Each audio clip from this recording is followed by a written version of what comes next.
This is the Modern Architect radio show and podcast. The Modern Architect features one-on-one interviews with renowned and cutting-edge architects, influencers, and sustainability leaders. Our show informs and illuminates the transformation that architecture brings to our cities, communities, and lives.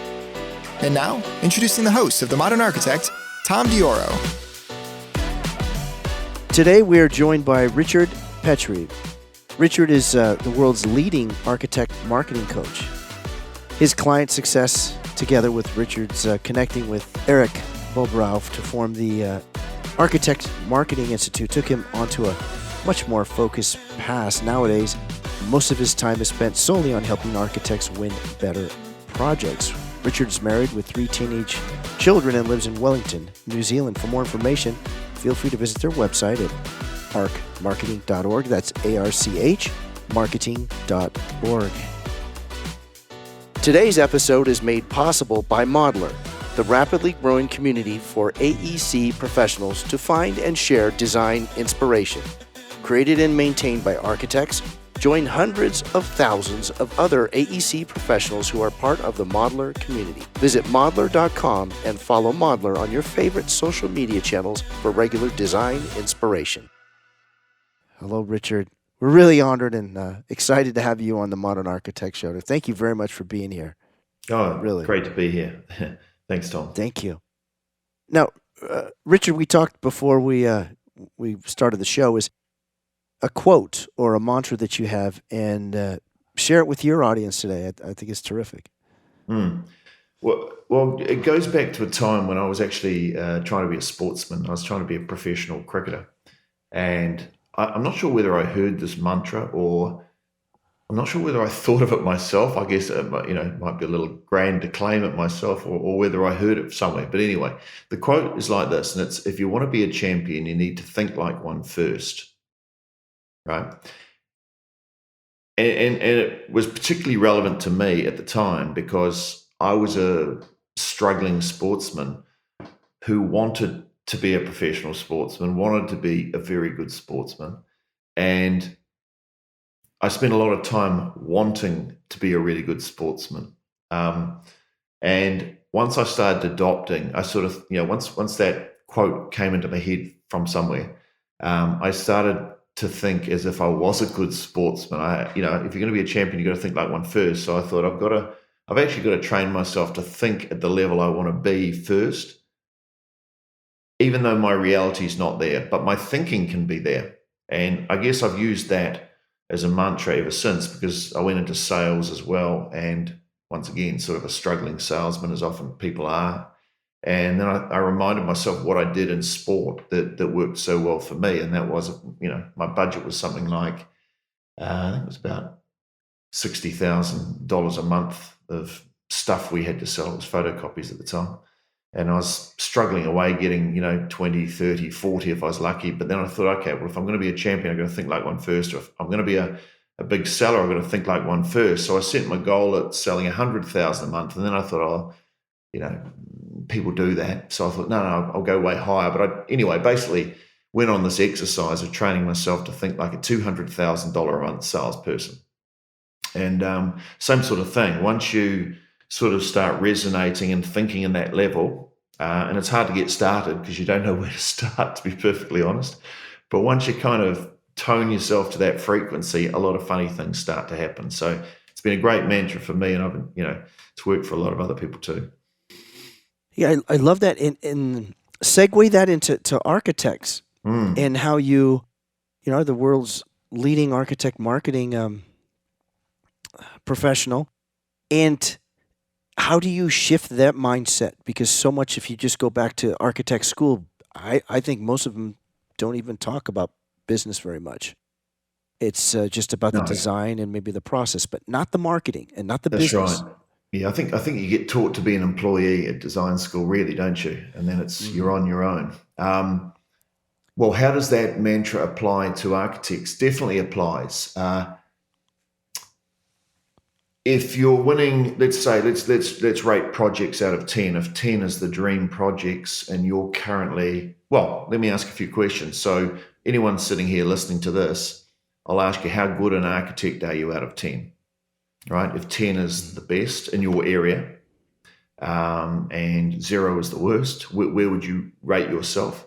And let's say someone said I'd rate myself 7.5. Okay, fair enough. Mm-hmm. Next question is, where's your income out of 10? If 10 is the top that people are earning in your area and 0 is the bottom, where would you be? And I find a lot of people might say, 4, right? The next question is, where are the projects that you're winning? If 10 is the dream projects, what sort of projects are you doing? If you're a 7.5 out of 10 architect, what sort of projects are you doing? Now, a lot of people would say, 4 or 5, right? So there's a gap between how good they think they are, at least, and the projects they're winning. So if you're a 7, 8, 9 out of 10 architect and you're doing 4 or 5 out of 10 projects, that's very frustrating, right? Now, reality, if you were a logical, reasonable person, you'd go, well, I'm winning 4 or 5 out of 10 projects. I guess that's the type of architect I am. The answer is no. If you're a good architect and you've got more to give, you need to train yourself to think like an 8 out of 10 architect. Well, you are, if your skills are 8 out of 10, you need to think like an architect who's winning 8 out of 10 projects, right? Someone doing 8 out of 10 projects doesn't think like someone doing 4 out of 10 projects, right? So, and the one who's doing 4 out of 10 projects thinks, well, I'm doing 4 out of 10 projects. They're being realistic, but going back to that mantra, if you're going to be a top player, you've got to think like a top player. So if you want to be doing 8 out of 10 projects or 9 out of 10 projects, you've got to train yourself to think like an 8 or a 9 out of 10 architect. And they don't. And this is the thing, like most architects, I find, I've been doing this for about 8 years with architects, are pretty much a beaten up profession. There's lots of them being pumped out of school. They're getting screwed on their fees. They're getting screwed by the contractors, not all the time, but it's a tough gig being an architect because you have to work so goddamn hard and you're constantly having your fees questioned, probably more than any other profession. I mean, surgeons don't get questioned on their fees. Accountants don't get questioned on their fees. Architects get questioned on their fees constantly, right? It will drive you nuts. And so the general feeling that most architects have, I think, is that they're kind of beaten down and they're under attack constantly, right? And it's tough. And I'm not saying that for any other reason. It's just what I experienced speaking to architects. But anyway, the bottom line is, if you want to win better projects, you've got to start thinking like a higher end sort of architect. And I thought, how challenging is that to make that shift when someone's come through? It's extreme to say abusive, but it's still being beaten to where you're just used to almost being on a defensive. Yeah. And how to shift that to be not so much on an offensive and an aggressive way, but just to have a high level of self-esteem. Yes. You're exactly right, Tom. They are on I think a lot of people I come across are on the defensive. So there's a couple of things we could talk about. One is thinking about what role are you playing as an architect? What's your, and I'm talking about roles. We play roles in life, right? You're playing the role of the host. If I was interviewing, and I'm the guest, if I was interviewing you, I'd be the host and you'd be the guest. And the way we'd act would be completely differently depending on the role we're playing. Now, in architecture, I think the role that a lot of architects take on is, I am the humble servant. I am here to please you. Architects are pleasers, right? This is one of the reasons I like dealing with them, is because they're great people, they're intelligent, they're smart, they're highly conscientious, because they want the project to go well and they want to deliver a great result and they want to please their clients. That's great. The problem with being a pleaser is you end up doing a whole lot of things out of scope to get the work done. You end up discounting if you have to keep the client happy. you end up working nights and weekends to make it work because your name's on the project, right? You're not just doing it for the client. You want the project to be a success for yourself as well. But you certainly, anyway, you take on the role of being a pleaser. So the role, I call it the humble servant. They're running around, often being asked to discount fees, trying to keep everybody happy, pleasing, doing things. If the client's not happy, I'll do it for free. Don't worry, I'll just do it for free. The problem is being the humble servant is it's a really tough way because you're always being beaten up if you're the humble servant. It's like you're the one having to do everything, right? And okay, so what's the solution? The solution, I think, is you take a different role. You stop playing the role of the humble servant. Your job's not to be the pleaser and to be, there's another role that an architect would take in a project, and that would be something like, and I'm not saying this is the only one, but there's a number of roles you could take on in your head. But a tough love coach is not a bad role to take on for an architect, right? A tough love coach. And so a humble servant would turn up and say, yeah, you want me to do some sketches and you want me to turn up to your site for free and you want me to give you design ideas, no problem, I'll do that. I'm here to help, I'll help you out. A tough love coach would say, well, I've got a bit of a process I run through. Here's how I work. And they would say 1, 2, 3, 4. This is how I do it. And if this is how I do it. If you want to work with me, we do step number 1, step number 2, step number 3.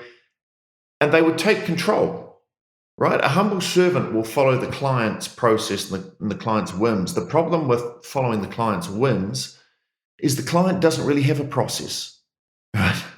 Most of them have never done, too many projects. And so that they'll just drag you down the garden path. But when you take control, which is what I think a lot of clients want, when you say, no, that's not how it's done. I work this way. And I work this way for one or two reasons. One, I want the project done really well. I want you really happy. And I want to be happy at the end that we've done a great job. That's why I have this process. 1, 2, 3, 4, 5. It's to protect you and it's to protect me and it's to make sure we get a great project finished on time and on budget. Now, it may sound slightly bossy to some people, taking on the role of, say, the tough love coach, but most clients love it because they want someone to take control. And if you can't get control in the initial sales process early on, if you're constantly being pushed around by them, they're not going to have much confidence in you to push back at a contractor or anyone else as the project's going through. This is terrific. We're talking today with Richard Petrie, CEO of the Architect Marketing Institute, the world's leading architect marketing coach. For more information, feel free to visit their website at archmarketing.org. Again, that's ARCH marketing.org.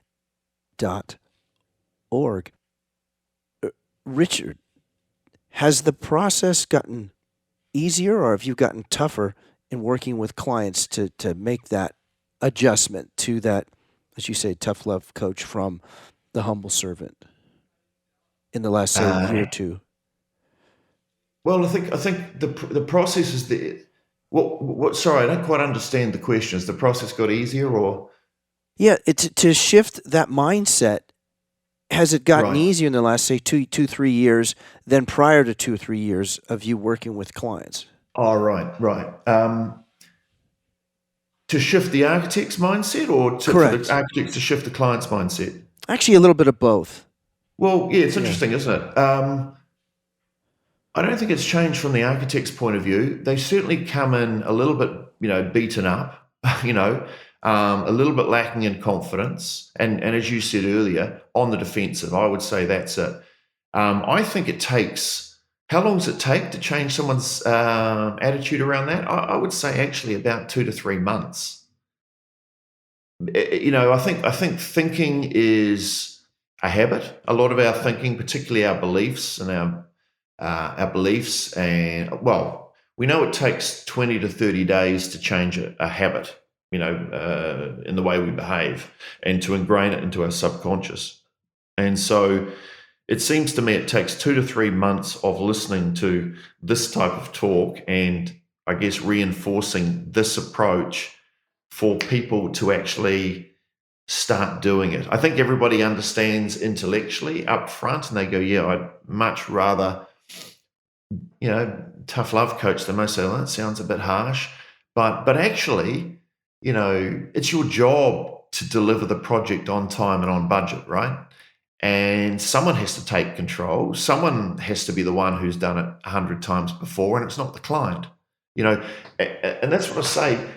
Probably the biggest risk. And bear in mind, I'm not an architect, right? I would be a terrible architect. So everything that I know or teach now has been based on talking to architects and learning by coaching them. It's not from doing it, but I know that I've done enough now that I know that it works when you do this. So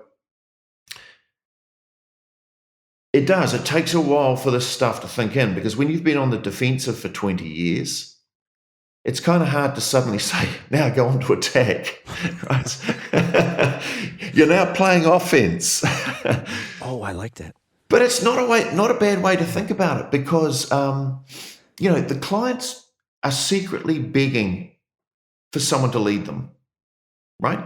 They won't openly admit it because it might affect their ego, but they do want someone to take control because they know they're not the person to take control. So they do want you to take control. And I think, you need to take control in the sales process as well and control them. I'll tell you what, the other interesting, funny thing I was going to say was often I'll tell the architects, I don't know if they always say this, but saying something like this to the client, if you're the tough love coach, is not a bad thing. And it's like, look, we're going to run a project. Well, if I'm going to work this project with you, one of my jobs, you want me to deliver this project on time and on budget, right? And you want a great outcome. Fantastic. Let me tell you one of the things that's probably the biggest risks to this project coming in time and on budget. Would you be interested in hearing that? And they're going to go, of course. And I'm going to go, the biggest obstacle in any projects, but not mine, is you, right? Is you, the client. Now, it's not that you're trying to be an obstacle, but you're going to probably want to change your mind, and you're going to get nervous, and you're going to look to do things in a different way. And it's my job to keep you on track, right? It's my job to guide you through this process. You said you've only done one project before.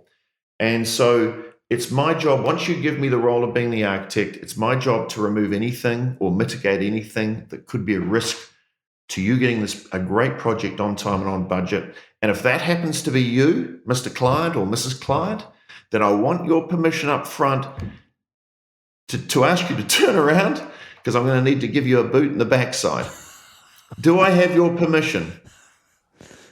And they'll always say yes, right? They'll go, yes, that's what I want. I want someone to, absolutely. If I'm taking this thing off track and I'm slowing it down and I want you to let me know. I want you to let me know. I don't mind. They'll say that up front. Sure. They don't always mean it, later on, But you can always then go back to them later on and say, listen, Tom, remember how I talked about my, boot in the backside guarantee, that if I thought you were putting this project at risk? Yes, Richard, I remember. Well, would you mind turning around and bending over, please, Tom? Because I'm going to have to enact this clause, right? And they're going to laugh, and they're going to go, all right, what am I doing? And I'm going, listen, I sent you some paperwork a week ago. I said I needed it within 2 days, or you needed to sign it, get it back. Oh, sorry about that. Sure. If I send it to you this afternoon, can I avoid the boot in the backside? That will be fine, Tom. Yes. Yeah. But that process is not obviously taught in the architect school. No. Schools. The boot in the backside? No. No, but it's vital to the success of everyone. Correct. It's in the client's best interest. And as soon as you talk like this, they know it too. They know that, that they can be a pain in the backside. This is building a building is an incredibly complex thing, right? It's incredibly complex. There's so many moving parts. There's so many different players that come into play. And someone has to coordinate it all, right? And it's not the client. Right? And they know that. And if they're told that up front, if they're told about this type of stuff and how everything has to be coordinated, and if someone's holding us up, I have to go and give the contractor a boot in the backside. If it's going to be the interior designer, I have to go and have some tough words with them because we need this. We need everything happening in a coordinated sequence. It's like an orchestra, isn't it? I can't have the drummer. I can't wait 2 seconds for the drummer to be ready. I have to go and make sure the drummer's ready. But it's the same with you, the client. You are part of this team, right? We're a team here. There's you, there's me, the contractor, there's everybody else we're going to be dealing with. I'm going to be running it. I'm going to be coordinating it. Is that what you want, right? Of course it is. Therefore, I have to have permission to, have tough words if we need to have tough words, and that includes you. Excellent. This is The Modern Architect, radio show and podcast at KZSU Stanford 90.1 FM. We're talking today with Richard Petrie, CEO of the Architect Marketing Institute, the world's leading architect marketing coach. For more information, feel free to visit their website at arcmarketing.org. Again, that's arcmarketing.org. Richard, on the subject of compensation for architects, obviously it's a profession that's just as intense in training as physicians or legal attorneys. The compensation ought to be equal to, and maybe some cases above, and I'm sure I can get some letters and emails for this, but oftentimes architects are even as responsible for the health of people as a physician is, because they're the ones creating the building and the safe building. What's your thought on that? Yeah, I agree. I mean, architects are underpaid as a profession, without doubt, for the work they put in. Not only in their study. I mean, what is it, 5, 6, 7 years, and then the work that's required to get a project up and running. One of the more undervalued professions in the world, absolutely. It's interesting when you travel around the world, and we're not doing that much at the moment, but I used to. But you'd go to all the great cities of the world, and what defines a great city? The architecture, right? Of course, almost invariably, is, or the food and the culture of the people, but that's influenced by typically the architecture. Correct. The architecture will attract the people and the food, and the Paris, London, New York, Venice. The great cities of the world are the great cities mainly. You're right, because of their architecture. I mean, the architects are the superstars, really, of the cities. And if they create a great building, they can actually make that city an iconic city. I mean, you think of what we all know the Eiffel Tower and things like that have done for Paris. Everywhere you get, as soon as you arrive in France, everywhere there's images of the Eiffel Tower. I agree. They're an underpaid profession, but part of the problem, it's not just all about clients. We know that clients are going to try and screw them down and all that type of stuff, but what I have found is that you can raise your fees and you can charge higher fees, higher than what you think you can. And a lot of, probably the biggest downward pressure, there's always going to be pressure from clients because they're always going to ask for things cheaper, but that doesn't mean they're always going to accept cheap fees, or they're always going to have to demand low fees. The biggest pressure comes from the architects, as you said earlier, being on defense and often going and discounting their fee themselves because they think erroneously that price is the number one factor, and if they're cheap or cheaper, then they're more likely to win projects. And what I've found is that is not true. And how so? If you're at liberty to share without giving away much intellectual property. No, not at all.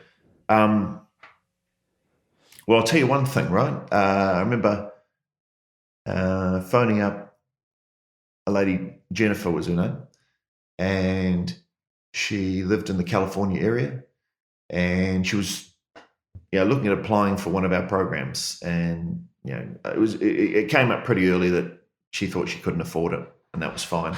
And so I thought, I'll just see if I can help her out. So I asked a few questions, and how much are you charging, and what are you doing? And I said, listen, Jennifer, why you, you charge, I think she was charging $90 an hour or something like that. She said, oh, well, there's a lot of competition around here. I'm not as experienced as everyone. She gave me a whole string of excuses. I said, I can give you one tip, Jennifer, and that is put your fees up, right? Put your fees up by at least 50%. I said, I promise you, it'll make no difference at all. You will.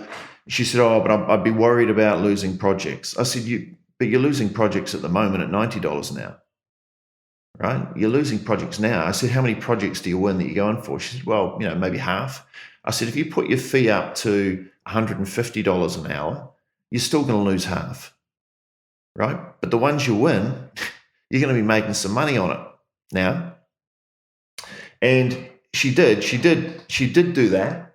And because she ended up joining our program later on because she's now making money. And, her fees are something like 300 or 400% higher now. And she said the funny thing is that the higher she put her fees, the better projects she started winning. Right? I mean, I know it's bizarre, and I know everybody's scared to put their fees up, but my advice to everybody, if you're listening to this, I promise you, you can. Yes, you'll still lose projects, but you were losing them before. If you could reduce your fees by 50%, you're still going to lose half the projects that you go for, right? But when you win projects which are 50% higher or 100% higher than what you're charging now, when you start winning those, you're going to be a whole lot happier. You're going to start making money from it. So that's my, I guess if people only take one thing away is I promise you, as doing this, you can raise your fees. It won't make as much difference as you think it will. Wow. Tremendous insight and experience. Richard, is there anything you'd like to share with your audience today that we may not have touched on in your show? Okay. Okay, one more thing, and it probably goes back to this humble servant thing, but one of the things I teach my guys to do is never give away free advice, never give away free sketches, never do free site visits, right? That's all very humble servant. You get a lawyer and ask a lawyer to come to your house and give you some advice, right? And say, hey, listen, and if I like the advice, I'll hire you. Like, no chance. You get a surgeon and say to the surgeon, I wonder if you can come and check me out. I've had a sore knee for ages, and check it out, give me some ideas, and if I like what you tell me, I might hire you. They would think you were absolutely stupid. And you would be, because that would be offensive. It would be stupid. It would be everything. They wouldn't do it, right? So architects, you shouldn't do it either. And, we come back to these, sort of being on defense all the time. You're on defense. You're the humble servant. So architects think, I have to run around to do site visits. I have to give ideas. I have to maybe do some sketches on the spot to win a project. You don't. The more you do that, the more they don't need to hire you, right? The more you do, the more information and advice you give away, the less they need you. And the more they think, I can take these ideas and just give them to a drafts person and get this done cheap. I've got all the ideas. And of course, as soon as you give them all these good ideas, they're going to think they're their ideas, right? It won't take long. The next day it'll be, their idea. And so when they give it to someone else who's cheaper, or a drafts person or something like that, you've just had your ideas stolen. So you need to charge for all that stuff. And once again, it positions you more as a professional.